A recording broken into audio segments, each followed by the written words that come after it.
Olá, eu sou o Michel Falconieri E eu, Renato Falconieri. e nós somos o Casal Cristão. Olá, irmãos, graça e paz. Estamos aqui mais uma vez para fazer o estudo de mais um capítulo do livro de Lucas. E hoje é o capítulo 4, que é denominado, uma parte dele é denominado a tentação de Jesus. Antes de começarmos, já deixamos mais uma vez o convite a vocês curtirem, compartilharem e se inscreverem no canal, que isso vai ajudar a gente a continuar falando da palavra de Deus. Também lembramos a vocês da Janaína, que ela teve um câncer no pé e teve que amputar uma parte da perna. Vamos deixar o link também da vaquinha, se você puder contribuir. Você acessa esse link e também tem mais detalhes da história dela no perfil dela do Instagram, também vou deixar aqui. E vamos fazer também a nossa oração antes de começarmos. Então, se você puder, feche seus olhos e vamos orar. Senhor meu Deus, te agradecemos por mais esse momento, te pedimos sabedoria e discernimento, perdão dos nossos pecados, que a gente possa cada dia mais aprender a tua palavra e que o nosso eu morra para que o Senhor possa nascer cada vez mais em nós, Senhor. Nos ajuda, nos abençoa e abençoa cada pessoa que assiste esse vídeo, cada família representada por eles. Que o Senhor possa estar conosco e falar com essas pessoas através do Espírito Santo. Em nome de Jesus. Amém. Então também convidamos, ainda vocês a continuarem aí com o desafio de ler um capítulo de Lucas por dia, até o dia 24, que é a véspera do Natal. E vamos dar início à leitura em certos pontos, porque o capítulo 4, ele tem 44 versos, então eu convido você, se quiser, dar uma pausa e ler antes, ou então você acompanha com a gente e depois você lê o capítulo inteiro, tá bom? Essa parte que eu vou falar é da tentação no deserto, de Jesus no deserto, Eu vou ler algumas partes e vou já comentando com vocês em alguns aspectos, tá bom? O versículo 1 diz o seguinte: Jesus, cheio do Espírito Santo, voltou do Jordão e foi levado pelo Espírito ao deserto, onde durante 40 dias foi tentado pelo diabo. Não comeu nada durante esses dias e ao fim deles teve fome. O diabo lhe disse: se és filho de Deus, manda que esta pedra transforme-se em pão. E Jesus respondeu: está escrito, nem só de pão viverá o homem. Tem versões que dizem, mais toda a palavra, Esse é o complemento, mais de toda a palavra que sai da boca de Deus. De Deus. Então, essa minha versão, ela só fala até nem só de pão viverá o homem. E eu já queria falar com vocês, pontuar aqui no sentido do seguinte: o diabo tentou aqui Jesus com o que ele tinha no momento. Jesus tinha fome. Então o diabo tentou ele com aquilo que Jesus queria, que era saciar a sua fome. O diabo, ele utiliza aquilo que mais nos atinge, aquilo que nós mais queremos, para fazer com que a gente se desvie dos caminhos do Senhor. Uma parte que eu queria pontuar já era essa, de que ele se utiliza das nossas vontades, dos nossos desejos mais internos, aquilo que ninguém sabe que você quer, mas você quer, e às vezes sabe que é errado, e aí o diabo fica ali tentando você até você ceder. Aí a partir do capítulo 5 diz o seguinte: o diabo o levou a um lugar alto e mostrou-lhe num relance todos os reinos do mundo e lhe disse: eu te darei toda a autoridade sobre eles e todo o seu esplendor, porque me foram dados e posso dá-los a quem eu quiser. Então, se me adorares, tudo será teu. E Jesus respondeu: está escrito, adore o Senhor, o seu Deus, e só a ele preste culto. Amém. Amém. Então, outro ponto, que eu queria falar aqui para vocês é de que o diabo, ele mostrou ali vários reinos para Jesus e disse assim: se você quiser, tudo isso é seu, basta você me seguir.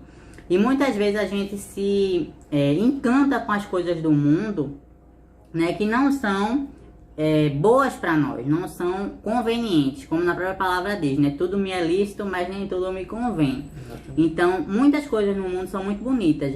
O pessoal, os artistas que tem muito dinheiro, jogador de futebol que tem mansões de milhares de dólares, que há uma atriz que comprou uma bolsa de 10 mil reais e outras tantas coisas, um jantar num restaurante caríssimo, e carros e casas, enfim. Então, as coisas do mundo às vezes parecem muito bonitas para nós, mas aí como Jesus respondeu para ele, que só adorar a Deus e só a ele prestar culto. Então, as coisas do mundo, elas não vão ser em nada edificantes para a nossa vida. Então pode ser até bonitas, mas não vão edificar. Apenas a adorar o Senhor, tá ali na palavra de Deus. Só isso vai nos fazer crescer de verdade, né? No verso 9, eu vou continuar aqui a leitura. O diabo levou a Jerusalém, colocou na parte mais alta do templo e lhe disse: se és o filho de Deus, joga-te daqui para baixo, pois está escrito: ele dará ordens a seus anjos a seu respeito, para o guardarem. Com as mãos ele o segurarão, para que você não tropece em pedra alguma. E Jesus respondeu: dito está, não ponha à prova o Senhor, seu Deus. E aí, terminado todas as tentações, o diabo o deixou até a ocasião oportuna. Outra parte que eu queria aqui falar com vocês é o seguinte: não se enganem em não estudar a palavra. Sabe por quê? Porque o diabo, ele sabe muito da palavra de Deus. Ele sabe mais do que a gente.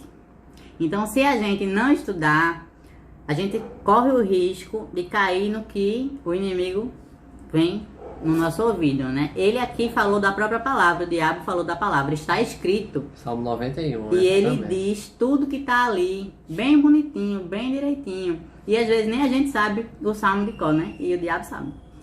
Então, assim, estudem a palavra para vocês terem armas contra o inimigo, para vocês não se deixarem levar por tudo que dizem a você. O inimigo não é só o diabo, não. Às vezes é até um pastor que fala algo que não está na Bíblia. Às vezes é um amigo seu de uma outra denominação ou de uma outra religião que pensa diferente de você. E você tem que ter o conhecimento da palavra. Então, esses foram os pontos que eu queria trazer a vocês em relação à tentação, né, de Jesus no deserto. E agora eu vou passar para o Michel, que ele vai falar outros aspectos do capítulo 4. É isso aí. Olá, meus amados irmãos, tudo bem? É bem interessante essa questão aí que a Renata pontuou. O inimigo também conhece as escrituras e tão bem ou até melhor do que nós mesmos. Então a gente tem que estar bem com o joelho no chão, oração, comunhão com Deus, para a gente não cair nas ciladas do inimigo. Voltando aqui para o capítulo 4, a partir do verso 14, já fala que Jesus ele volta para Galileia após ter sido tentado pelo diabo, e ele principia a sua missão, certo? A fama dele já começava a correr por conta do que tinha acontecido com o batismo, né? Com o batismo dele lá com João Batista. Então ele começa a ir às sinagogas para fazer leitura, e nesse trecho aqui, a partir do verso 16, fala que ele foi para Nazaré, que onde foi justamente onde ele foi criado. E então ele entra numa sinagoga para fazer a leitura, num sábado, claro.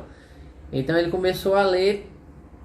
Quando ele terminou de fazer a leitura, ele entregou ao rapaz lá, o ajudante, e começou a dizer, né, que a palavra acabava de ser cumprida naquele exato momento. Então eu não vou ler todo esse trecho aqui, porque eu vou deixar que vocês leiam em casa e estudem, né, com seus familiares, no seu culto familiar. A respeito, claro, mais uma vez a gente pede para você ler o capítulo 4 todo, né? Aquele desafio que a gente está fazendo, de fazer essa leitura aí até o dia 24 Os 24 dias. Os 24 dias direto. Certo? Após isso, ele fazer todo esse questionamento lá na sinagoga, lá em Nazaré, o próprio começo do versículo diz assim: Jesus prega em Nazaré e é rejeitado pelos seus. Certo? Então as pessoas não gostaram muito da leitura que ele fez a respeito dele ter dito que a profecia havia se cumprido, certo? Sobre o que estava escrito. Então ele começou a fazer a sua missão, começou com o seu ministério, que durou aí mais ou menos uns 3 anos e meio. E o restante do quarto capítulo, certo? A partir do verso 31 até o verso 41, começa a relatar de algumas curas, né? A cura do endemoniado em Cafarnaum, fala também da cura de sogra de Pedro, que ela estava ardendo em febre, certo? Então Jesus tinha ido à casa de Pedro depois daquela pesca e curou a sogra de Pedro que estava doente. Sim, fala aqui de outras curas também. E o verso 42 ao 44, que diz aqui: Jesus vai a um lugar deserto, certo? Então diz o seguinte, eu vou ler esse trecho. Sendo o dia, saiu e foi para um lugar deserto. certo? Jesus ele tinha muito esse costume de ir a um lugar deserto para orar, para ter aquele momento de comunhão com Deus, certo? Aquele momento que a gente fecha a porta do nosso quarto, que a gente se ajoelha, que a gente medita, que a gente lê a palavra de Deus, certo? Jesus ele tinha esse costume de passar horas e horas em comunhão com Deus, certo? E as multidões o procuravam e foram até junto dele e instavam para que não os deixasse, ou seja, pediram a ele para que não os deixasse. Ele, porém, lhes disse: é necessário que eu anuncie o evangelho do reino de Deus também às outras cidades, pois para isso é que fui enviado. E pregava nas sinagogas da Judéia. Então Jesus ele tinha o conceito muito certo da missão dele aqui nesse mundo, certo? Então ele sabia que ele tinha que pregar não só para aquelas pessoas daquela região, certo? Não só para aquele povoado, e sim por todos aqueles locais circunvizinhos, onde ele iria pregar o reino de Deus, a palavra de Deus, com os seus belos sermões, suas belíssimas parábolas, certo? Então, a partir desse momento, a gente vê a preocupação de Jesus também, tanto na comunhão dele com Cristo, porque ele sempre reservava esse tempo, era sagrado esse tempo dele com Deus, e a missão dele, que era de extrema importância, que ele fez questão de mencionar aqui. E mais uma vez eu volto para vocês no nosso, acho que foi o primeiro vídeo que nós fizemos aqui no canal, porque nós damos estudo bíblico.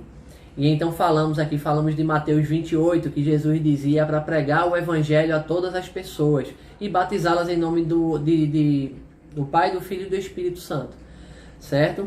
Jesus aqui, ele já fala sobre o princípio da missão dele, que era o quê? Espalhar a palavra de Deus, certo? Então eu convido vocês aqui a desfrutar dessa maravilhosa leitura aqui do livro de Lucas, do capítulo 4. São 44 versos, todos eles contêm muita coisa interessante que vale a pena você debater em casa, estudar com os seus familiares, aí no seu culto familiar. Lembrando que agora nós vamos fazer hoje à tarde o culto de pôr do sol, né, que pra gente é o melhor dia da semana, né, a virada da sexta para o sábado. Então nós queríamos agradecer mais uma vez por você estar aqui até agora assistindo o nosso vídeo. Tá? Deixa aí o seu comentário se você gostou, compartilha também com os teus grupos lá no WhatsApp, compartilha com os teus amigos, com as tuas redes sociais, se inscreve no nosso canal, tá? E deixa o like para ajudar e compartilhe, que é o mais importante, para que você possa espalhar a palavra de Deus, porque essa é a sua missão aqui na terra também, tá bom? Que Deus te proteja, te guarde, te ilumine e te abençoe, e nos vemos no próximo vídeo, se Deus assim o permitir. Fiquem todos com Deus. Tchau, tchau. Bom, gente, como tá aí na foto, ó, Corrente do Bem por Jana, tá bom? A Janaína, ela tem 32 anos e foi diagnosticada com câncer no pé esquerdo e por conta disso, ela teve que amputar parte da perna dela. Então, como ela não tem plano de saúde, a família e os amigos fizeram essa vaquinha e todos nós podemos ajudar. Compartilhem com todas as pessoas que você conhece para que as pessoas que têm condições de fazer uma ajuda de fazer, seja ela pequena ou grande, tá bom? E o mais impactante é que esse sorriso que vocês estão vendo aí na foto não saiu do rosto da Janaína. Então, isso mostra que ela tem força, que ela tem Deus no coração e todos nós podemos ajudar, tá bom? Eu vou deixar o link na descrição da vaquinha e do perfil dela do Instagram. Então, peço que vocês compartilhem e ajudem, porque todos nós juntos podemos fazer a diferença. Né, fazer uma boa ação e fazer essa corrente aí do bem pela Jana, tá certo? Conto com a ajuda de vocês.